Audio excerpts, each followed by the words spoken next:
Today's topic is the product of square roots, and you can use today's date as April 27th.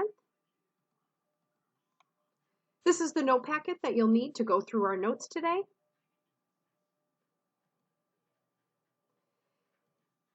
We're going to start multiplying square root radicals, but we want to keep them in a square root radical form all the way through until we get to an answer. So here are the steps that we're going to follow. We're going to first multiply the coefficients if they have any. Those will be located outside the square root radical. Once we've done that, we're going to multiply the radicands, and that result will stay underneath the square root radical. At that point, we have to determine if we can simplify. If you can, we'll simplify using the process we learned a few days ago. If you can't simplify, you'll just leave your answer the way that it is. So let's start with example number 1. We've got a coefficient of 4 and 5. Those are going to get multiplied, so we'll have a new coefficient of 20. And then we'll multiply the square roots of 2 and 3 to give me a square root of 6. So we went from 2 terms down to 1. If you can pull any perfect squares out of radical 6, we should do that, but there doesn't appear to be any, so this problem is already simplified. In example 2, it doesn't appear that there's any coefficients, but in reality there's a 1, and because it's a 1, we don't write it. So we're going to go ahead and just multiply the square root radicals. 3 times 7 will be radical 21.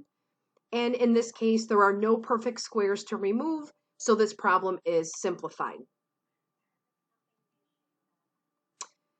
In example number 3, we've seen this before.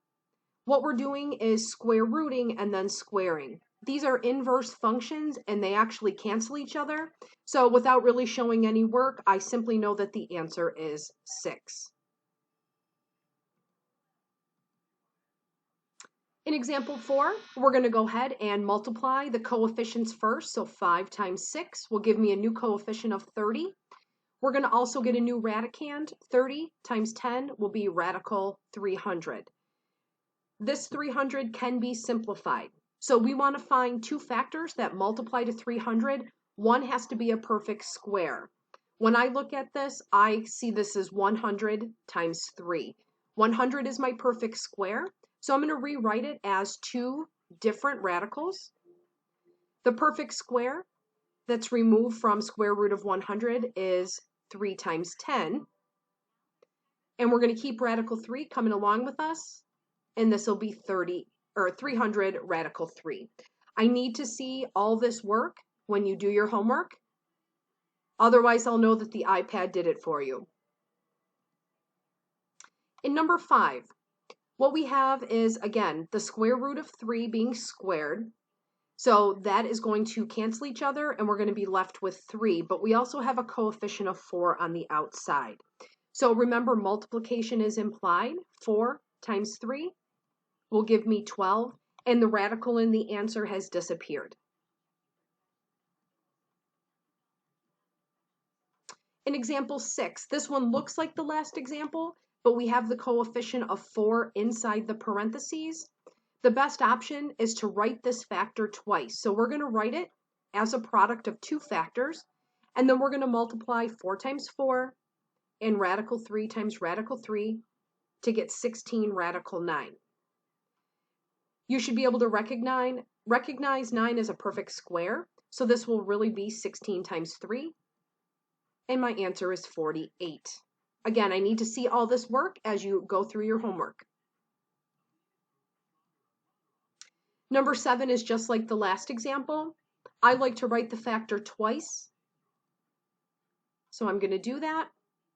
We're going to multiply 2 times 2 and radical 4 times radical 4.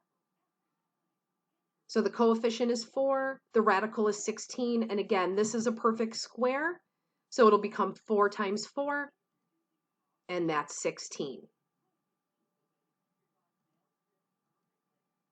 In our final example, even though you see fractions, those are coefficients. We're going to multiply 1/2 times 2/3, and that will give me a new fraction of 2 over 6. And when I multiply radical 40 times radical 10, we get radical 400. What I'm going to do is reduce my fraction to 1/3. 400 is a perfect square. We should always check that first. It will become 1/3 times 20. And the result of this, even though it won't be a nice integer, we're going to leave it as an improper fraction. This one is reduced to lowest terms, and this is a more accurate answer than giving me a decimal. This is the homework that you're going to look for in your packet. There should be white space on the front and on the back. We're going to do problems 1 through 16, all of them. You're going to show me the work. And then 18 through 26, it will be evens. If you get stuck on those, go back to your Pythagorean theorem notes because that's what it is. Make sure you show all the simplifying. If you have any questions when you're going through the assignment, please make sure you get in touch with me and I'm happy to help you. Have a great day.